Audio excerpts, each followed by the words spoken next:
Welcome to Smart Wealth with Joshua. Your daily stock analysis and catalysts talk. Today we're looking at Apple. If you find our talks useful, please consider subscribe, like, and comment underneath. Yeah, and before we really get going, be sure to check out the VIP Algos link below in the description. Right, it's a super powerful tool for your research. But let's jump in. Imagine a company that essentially taxes daily life, just raking in high-margin cash while you sleep. You're probably thinking Visa or MasterCard, right? Exactly. But right now, Wall Street is pinning that exact description on a hardware company, Apple. Which is wild. It is. Because as we sit here in late July 2026, the broader tech landscape is looking, well, incredibly fractured. Yeah, it's rough out there. Right. The rest of the Magnificent Seven peers are bleeding billions in valuation, just stuck in this brutal stretch.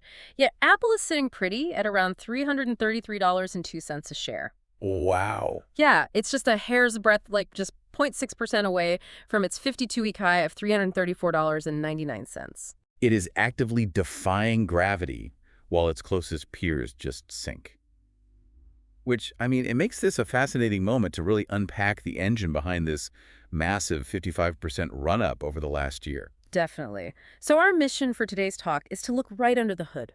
Right, we're going to evaluate the underlying fundamentals, the technical charts, the upcoming catalysts, especially that July 30th earnings report, and, the very real geopolitical risks. Yeah, because ultimately we want to help you figure out if this setup is a short-term swing or a foundational multi-year position for your portfolio. Yeah. Remember, though, we are just looking at the data, not telling you to buy or sell. Exactly. And adding the equivalent of several Fortune 500 companies to your market cap in a single 12-month window is staggering. Especially for a company that already has a phone in a billion pockets. Right. The financial commentary dubbing them a cash-generating machine on par with a global toll booth like Visa, well, it tells me something structural has shifted. Yeah, a business of this impossible scale just shouldn't be able to behave like a nimble growth stock. So let's start with the obvious question. Okay. Why is Apple seemingly immune to the macroeconomic gravity dragging down the rest of the tech sector?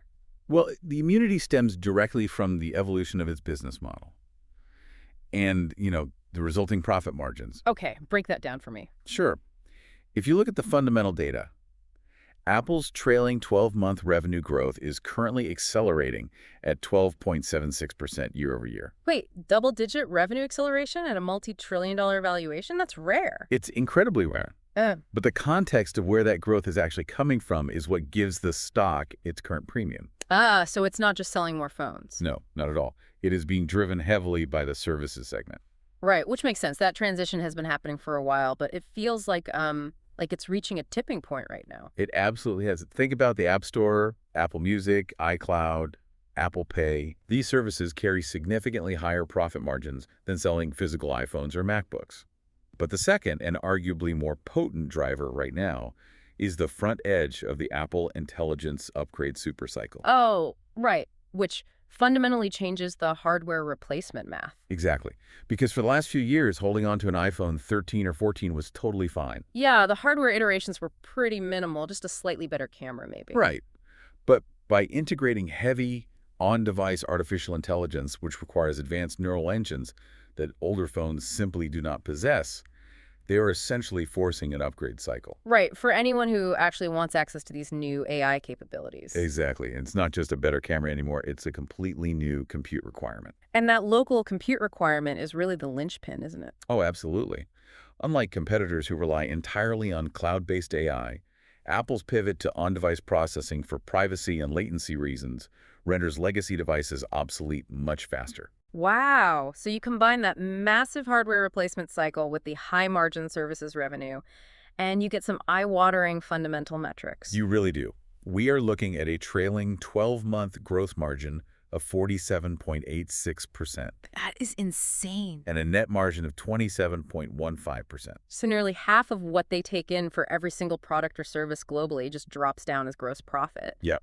Looking at those margins, it feels less like a tech ecosystem and more like, I don't know, a five-star Hotel California. Huh. It's a gilded cage. You buy the iPhone, which naturally leads to the Mac for seamless AirDrop, then the Apple Watch for your health tracking, and Apple Pay for your It groceries. all connects. Yeah, you get so deeply locked into this highly secure network that you'll gladly pay a premium for the next device, purely because the friction of leaving is an absolute nightmare. Yeah, economists refer to that friction as switching costs, and it is the defining characteristic of Apple's moat. It's so sticky. Exactly. The seamless integration of your photos, daily payments, family group chats, it gives them unparalleled pricing power. And that pricing power buffers them against typical macroeconomic dips, right? Spot on. When consumer discretionary spending tightens globally, households might, you know, delay buying a new car or skip a summer vacation, Right, they cut the big stuff. but they do not cancel their iCloud storage, and they do not switch to a cheaper Android device.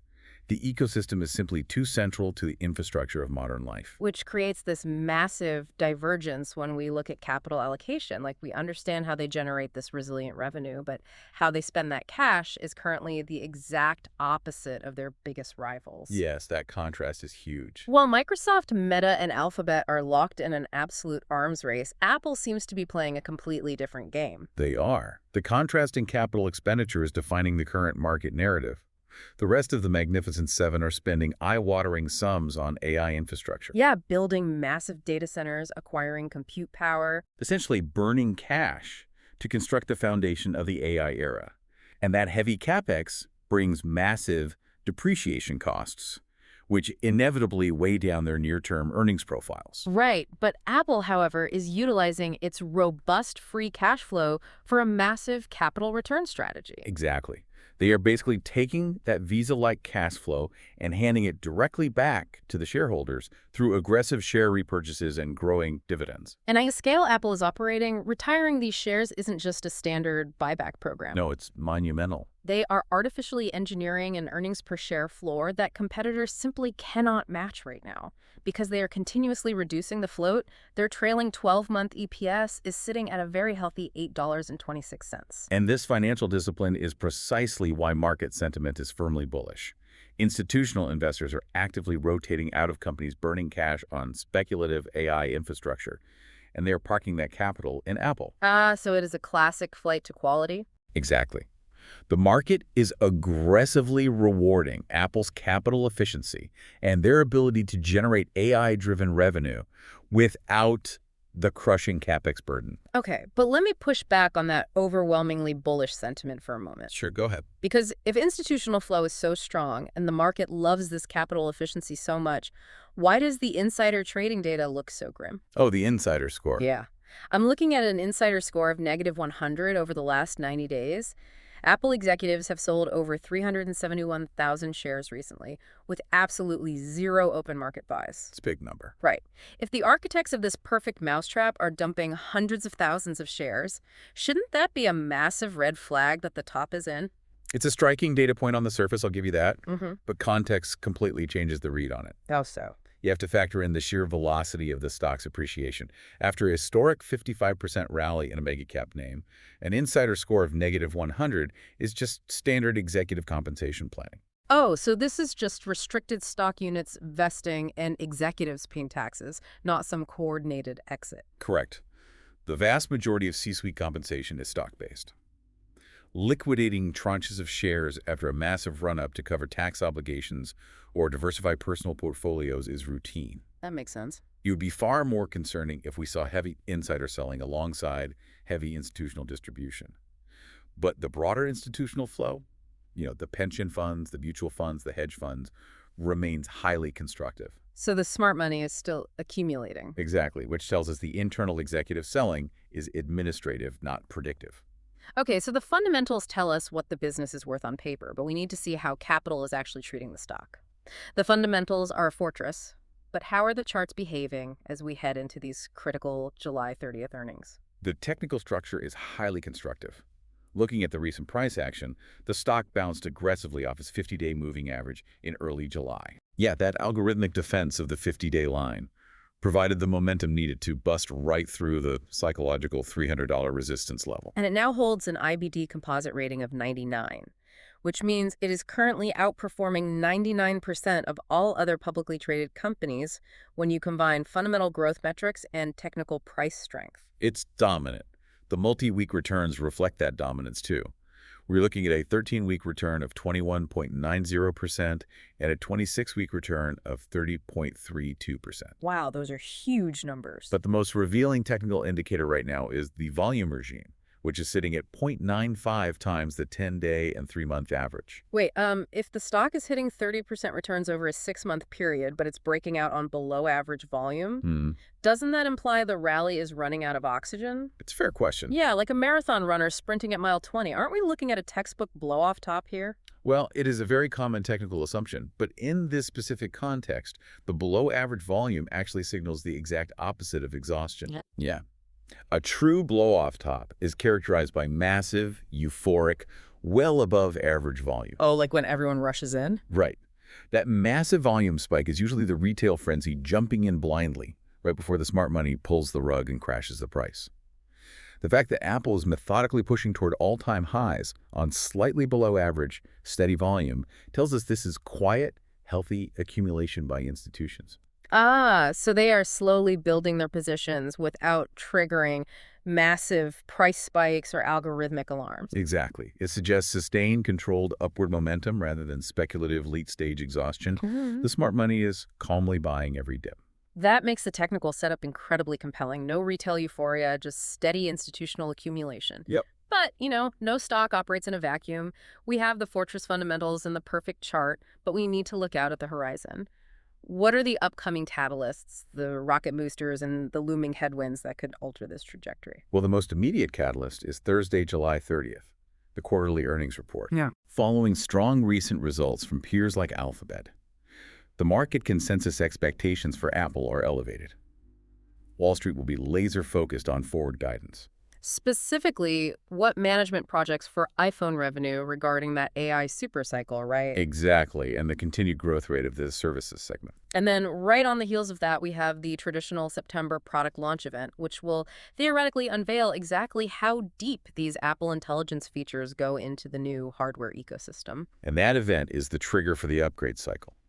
Additionally, on a macro level, we have an upcoming Federal Reserve meeting. Oh, yeah. If the Fed introduces rate uncertainty or signals a hawkish stance, it typically introduces short-term macro volatility across the broader markets. Which, ironically, often serves as a catalyst for Apple.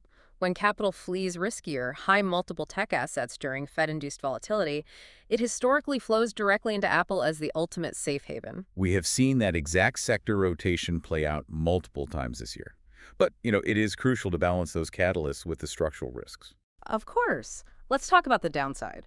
The primary headwinds for Apple right now center entirely around supply chain costs and complex geopolitics. Okay, how so? On the manufacturing side, reports indicate that TSMC, Taiwan's semiconductor manufacturing company, which holds a virtual monopoly on fabricating Apple's most advanced silicon, is planning to hike their chip prices by up to 10% in 2027. 10%, because the physics of shrinking these semiconductor nodes down to 2 or 3 nanometers is becoming astronomically expensive. Right. And because TSMC is essentially the only foundry on Earth capable of producing chips at the scale and quality Apple requires, they have the leverage to force those price hikes through. But doesn't a 10% cost increase on the literal brain of the device instantly crush those beautiful 47% gross margins we were just highlighting? It introduces significant margin pressure, without a doubt, and compounding that pressure is a very real geopolitical clash regarding memory components. Right, because Apple naturally has a desire to source cheaper memory chips from Chinese manufacturers,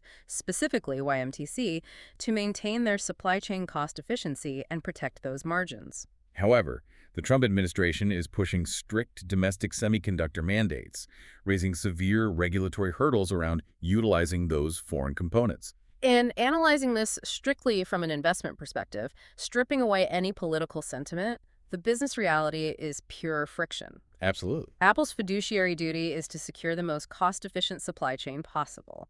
Meanwhile, governmental policy is prioritizing domestic production and supply chain security, which is inherently more expensive than utilizing overseas foundries. It is a fundamental clash of priorities. So if processor costs are rising by 10% and regulatory pressure is forcing the use of more expensive domestic memory, how does Apple survive that inevitable margin squeeze? Well, the answer brings us full circle to the very beginning of our analysis, the perfect mousetrap. The Hotel California. Exactly. Because Apple's core customer base is so heavily insulated and the ecosystem switching costs are so punitive, Apple possesses historical pricing power that its competitors lack. Right. If TSMC forces a 10% price hike and domestic mandates require more expensive memory chips, Apple's track record dictates they will simply pass a significant portion of those costs directly onto the consumer. They raise the price of the iPhone Pro by 50 or $100, and the consumer just absorbs it. Yeah. You might grumble about the price tag, but you will still buy it because your entire digital life is tied to iCloud. Your family relies on iMessage,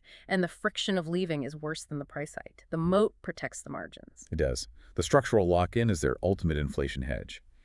Even against macroeconomic tightening or global shipping disruptions stemming from overseas conflicts, Apple's premium demographic absorbs economic shocks far better than the broader consumer market. We have covered a massive amount of ground in this talk. We've examined the Visa-like cash generation, the sticky ecosystem, the brilliant capital allocation strategies artificially boosting EPS, the methodical chart accumulation by institutions, and the very real geopolitical friction in the supply chain. It's a lot to process. It is. So, synthesizing all this data, what is the final verdict based on the information we've unpacked today? Well, based on the combined fundamental and technical data, Apple earns a bullish score of 8 out of 10. Okay, 8 out of 10. Yeah, the narrative is highly constructive. They are breaking out to all-time highs, driven by an unmatched ecosystem and superior capital allocation that directly rewards shareholders. All while their closest competitors burn through billions on speculative AI infrastructure. Exactly. So how does this translate to an overall strategy? What's the upside and downside? The data indicates this is a highly probable long setup. In the immediate time frame, it acts as a very strong short-term setup heading into the July 30th earnings and the highly anticipated fall product cycle. Right, that's the short term. But zooming out, if the on-device AI supercycle is confirmed in the revenue data over the next 2 quarters, this easily extends into a foundational multi-year core position.